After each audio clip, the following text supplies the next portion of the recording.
राधे राधे मित्रों, स्वागत है आपका आपके अपने YouTube चैनल पर। लोग ऐसा मानते हैं कि एकादशी का व्रत युवा लोग बच्चे नहीं रह सकते, क्योंकि वो कहते हैं कि शादी के बाद ही ऐसा इस व्रत को रहा जा सकता है। ऐसा कुछ है क्या? ऐसा तो कुछ नहीं है, रख सकते हैं। जो लोग वैष्णव होते हैं तो सभी अपने बच्चों को भी बचपन से व्रत हमारे साथ हैं हमारे मित्र उमेश जी, और जो आचार्य हैं, ज्ञानी भी हैं, जो आपको बताएंगे एकादशी के उन महत्व के बारे में जो प्रत्येक व्यक्ति को जानना बहुत आवश्यक है। क्योंकि हमारी जो लाइफ स्टाइल है आजकल बहुत व्यस्त हो गई है, अधिकतर शास्त्रों के नियमों को फॉलो नहीं कर पाते। तो आचार्य जी आपको बताएंगे कि क्या ऐसा हो सकता है कि साथ साथ हमारा व्रत भी हो जाए, उपवास भी हो जाए। तो शास्त्रों के भी सभी रहस्य जो आपको थोड़े जटिल लगते हैं, आचार्य जी सरल करेंगे। राधे राधे। आप सभी को देवशयनी एकादशी की हार्दिक शुभकामनाएं। जैसे आपको नाम से लग रहा होगा, देवशयनी 6 महीना उत्तरायण होता है और 6 महीना दक्षिणायन होता है। मकर संक्रांति से और आज तक जो ये आषाढ़ मास की शुक्ल पक्ष की एकादशी तिथि है, इसे कहते हैं देवशयनी एकादशी। आज के बाद सूर्य दक्षिणायन हो जाते हैं। जब सूर्य दक्षिणायन होता है तो देवताओं की क्या हो जाती है, रात्रि हो जाती है। हम जैसे मनुष्य के 12 घंटे की रात और 12 घंटे के दिन होता है, ऐसे देवताओं का 6 महीने का रात होता है और 6 महीने का दिन होता है। तो जब सूर्य उत्तरायण होता है तब देवताओं का दिन होता है, और जब सूर्य दक्षिणायन होता है तो देवताओं का रात्रि हो जाती है। लेकिन ऐसा माना जाता है कि जो उत्तरायण होता है वो बहुत महत्वपूर्ण होता है, क्योंकि सुना गया था कि महाभारत में भीष्म पितामह जी ने भी सूर्य देव के उत्तरायण होने का वेट किया था। तो क्या जो व्यक्ति दक्षिणायन में शरीर छोड़ते हैं वो स्वर्ग नहीं जाते?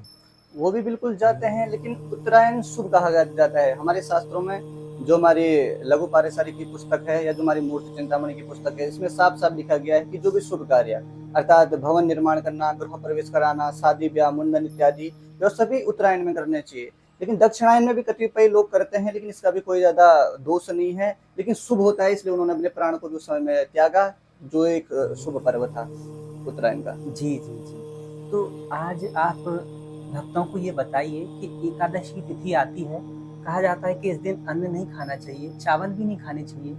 पर कई सारे लोग जो जॉब में रहते हैं बाहर और उन्हें बाहर जाना पड़ता है, तो मजबूर कुछ लोग बीमार भी होते हैं, तो उस कारण हेल्थ के पर्पज से उन्हें भोजन करना जरूरी होता है। तो क्या क्या वो ध्यान रखें?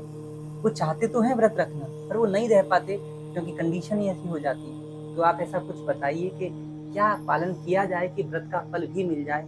तो अगर आप एक दिन चावल नहीं भी खाएंगे, उसके जगह आप गेहूं का दलिया खा सकते हैं। अगर आप फिर रात को अगर आपको भोजन करना है, अगर आप नहीं रह पा रहे हैं, तो वैसे तो जिन लोगों को व्रत करना है उन लोगों के लिए तो उस दिन अन्न नहीं खाना पड़ता है। विशेष स्थिति में आप लोग कुट्टू के आटे का बना सकते हैं या समा के चावल का बना सकते हैं, और इसी के साथ साथ आप साबुदाने की खीर भी बनाकर ले सकते हैं। और अति आवश्यक है, आप नहीं आपसे भूख सहन होता तो आप दूध भी ले सकते हैं। और कहा जाता है कि इस तिथि को बाहर नहीं खाना चाहिए। तो बाहर तो इसलिए कहते हैं बाहर नहीं खाना, क्योंकि इससे नियम होते हैं व्रत के। व्रत में कई सारे नियम बताए जाते हैं। अब बाहर वाला जो व्यक्ति आपको भोजन बना के दे रहा है या जो भी बना के दे रहा है, वो किसी स्थिति में नहाया है, नहीं नहाया है, या किसी स्थिति में वो उसने जो सोच विचार होता है उसका पालन किया है, नहीं किया है। क्योंकि व्रत के दिन इंसान को शुद्धता के साथ और एकदम आचार विचार से रहना चाहिए, इसलिए कहते हैं बाहर का नहीं, अपने हाथ से बनाकर अपने नियम से हमसे खाना चाहिए।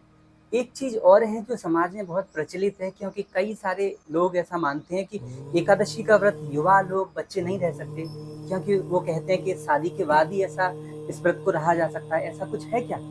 ऐसा तो कुछ नहीं है, रख सकते हैं। जो लोग वैष्णव होते हैं तो सभी अपने बच्चों को भी बचपन से व्रत कराते हैं। अगर माँ बाप नहीं बनाएंगे तो बच्चों के लिए तो कोई स्पेशल बनाते नहीं है। ये लोग वही हैं जो बस जिनको पूरी जानकारी नहीं होती है, और थोड़ा सा इनके दिमाग में कई किसी पंथ से, कभी किसी धर्म से, अलग अलग जगह से विचारधारा अपनी बना लेते हैं। लेकिन जो मूल वैष्णव होता है तो अपने बच्चों से भी एकादशी व्रत कराता है। यानी कोई भी रह सकता है व्रत, कोई छोटा बड़ा। छोटा। कुछ लोग ऐसा मानते हैं कि इस व्रत का उद्यापन भी किया जाता है, तो उसके बाद फिर वो व्रत रहना छोड़ देते हैं। क्या दोष लगता है उससे? वैसे तो एकादशी जो है ना, एकादशी व्रत जो लोग विशेष रूप से कराते हैं, जो गृहस्थी लोग होते हैं, तो वो एकादशी का व्रत कराते हैं, उसके बाद उसका उद्यापन कराते हैं। उसके बाद व्रत करना वो फिर ऐच्छिक है, अपनी इच्छा के हिसाब से आदमी कर भी सकता है, नहीं भी कर सकता है। लेकिन जो पूर्ण वैष्णव होते हैं, जैसे हम जिस आश्रम में हैं, तो यहाँ भी एकादशी का व्रत निरंतर चलता है। जन्म से लेकर मृत्यु पर्यंत एकादशी का व्रत चलता है। लेकिन जो गृहस्थी लोग हैं, जो नहीं कर सकते हैं, तो वो कुछ संकल्प करते हैं कि भगवान मैं 51 एकादशी के व्रत करूंगा, 21 एकादशी के व्रत करूंगा, तो मनोकामना पूर्ण होते है वो उसका उद्यापन करके ब्राह्मणों का जो भोजन इत्यादि उसको करा के उद्यापन करा के फिर उसको छोड़ देते हैं। फिर उसके बाद उसका दोष नहीं होता है उद्यापन करने के बाद। आपने बताया तो बहुत अच्छा, लेकिन श्रेष्ठ तो यही होता है कि अंत तक, जब अंत तक तक। है जीवन, एकादशी का व्रत रहा जाए, उस दिन भोजन नहीं किया जाए। एकादशी व्रत का तरीका क्या है? सुबह क्या उठ के क्या करना चाहिए? संकल्प कैसे लेना चाहिए? एकादशी का व्रत के जो नियम हैं, आप सुबह अपना उठिए, स्नान करिए, और जो आपका नित्य नियम अपना पूजा पाठ करके आपको उस पूजा के भगवान का संकल्प करना चाहिए। फिर जैसे अलग अलग 24 एकादशी हैं, उनके अलग अलग नाम हैं।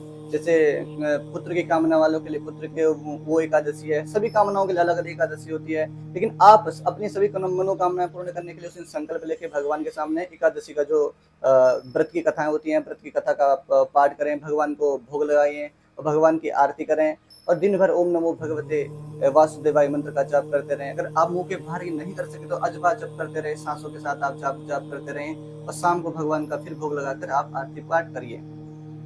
आज जो आचार्य जी ने बताया एकदम दुर्लभ ज्ञान है, क्योंकि बहुत सारे लोग इस ऐसे थॉट्स में अटक जाते हैं कि व्रत सिर्फ जो विवाह हो जाता है वही लोग रह सकते हैं, व्रत सिर्फ वही रह सकते हैं जो सारे नियमों को फॉलो कर सकते हैं। आचार्य जी ने बताया कि ऐसी बात नहीं है, कोई भी व्यक्ति श्रद्धा के साथ, छोटा हो या बड़ा हो, इस व्रत का पालन कर सकता है। और एक बात, आज से चतुर्मास भी प्रारंभ होता है। जो योगी जन होते हैं, मुनि जन होते हैं, जो ब्रह्मचारी होते हैं, जो अपने जीवन को संघर्षवान और के साथ साथ अपने जीवन को कर्मठ और एक वो बनाना चाहते हैं शक्तिवान, ऐसे लोग चतुर्मास करते हैं, जिसे कल्पवास भी कहते हैं। तो आज के बाद 4 महीनों के लिए जो भगवान विष्णु है वो योग निद्रा में चले जाते हैं। तो इस स्थिति में लोग जो जप तप और दान और इसके साथ इंसान कोई भी सिद्धि अगर इस चतुर्मास में करता है तो वो जरूर पूर्ण होती है। इसके लिए लोग यमुना किनारे या गंगा किनारे या किसी भी नदी के किनारे या कल्पवास करते हैं, जंगलों में जाकर अपना नियम और एक टाइम भोजन करना होता है।